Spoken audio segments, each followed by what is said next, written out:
మనం ఇష్టపడి అభిమానించే వారి విషయంలో మంచి సలహాలు ఇవ్వాలి. కానీ చంద్రబాబు విషయంలో ఏబిఎన్ రాధాకృష్ణ ఇస్తున్న సలహా మాత్రం అనుమానాలకు తావిస్తోంది. రాజకీయాలు మాదిరిగానే చేయాలి. వాటిని పగా ప్రతీకారాలకు ఉపయోగిస్తే మొన్నటి ఎన్నికల ఫలితాలు రిపీట్ అవుతాయి. అప్పటి వరకు జగన్ పరిస్థితి బాగుంది.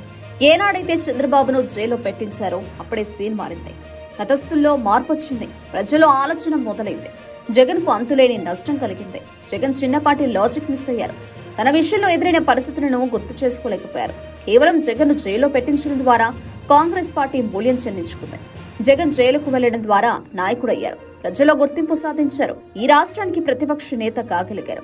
తర్వాత ఏకంగా ముఖ్యమంత్రి అయ్యారు. నాడు జైలుకు వెళ్లకపోతే ఒక విజయభాస్కర్ రెడ్డి కుమారుడు మాదిరిగా, ఒక నేదురుమల్లి జనార్దన్ రెడ్డి కుమారుడు మాదిరిగా మిగిలిపోయి ఉండేవారు. ఎదుటి పార్టీని నిర్వీర్యం చేస్తామన్న ఏ రాజకీయ పార్టీ ప్రయత్నం సఫలం కాలేదు.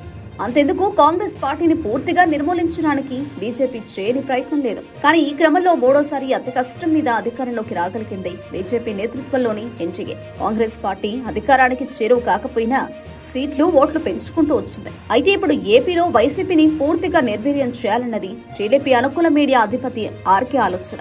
7 నెలలు అవుతున్నా ఈ విషయంలో చంద్రబాబు ఫెయిల్ అయ్యారన్నది రాధాకృష్ణ ఆవేదన. ఇలానే ముందుకెళ్తే చంద్రబాబుకు కష్టమని కూడా ఆయన తేల్చి చెప్పారు. విలువైన సలహా ఇచ్చారు. కొత్త పలుకులో పెద్ద హెచ్చరిక జారీ చేశారు. కానీ ఈ విషయంలో చంద్రబాబుకు ఫుల్ క్లారిటీ ఉంది. కానీ ఎందుకో రాధాకృష్ణ మాత్రం జగన్ విషయంలో చంద్రబాబు వెనక్కి తగ్గుతున్నారని, బీజేపీని సరైన విధానంలో ప్రయోగించడం లేదని చెప్పుకొస్తున్నారు.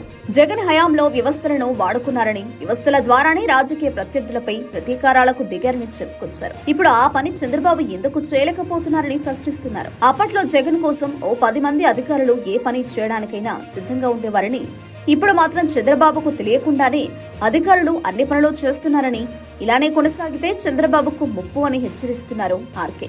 పైగా ఇలాగే ఉదాసీనంగా కొనసాగితే 2029 ఎన్నికల్లో చినబాబు లోకేష్ కు కష్టమని కూడా గుర్తు చేస్తున్నారు. ఆ ఎన్నికల్లో ప్రధానంగా జగన్, పవన్, లోకేష్ మధ్య పోటీ ఉంటుందని కూడా చెబుతున్నారు.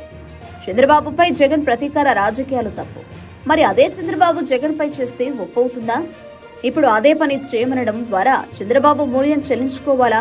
ఈ ప్రశ్నకు మరి రాధాకృష్ణ ఎలాంటి జవాబు చెబుతారో, తనకు ఇష్టమైన బుకాయింపుతో సరిపెడతారో చూడాలి.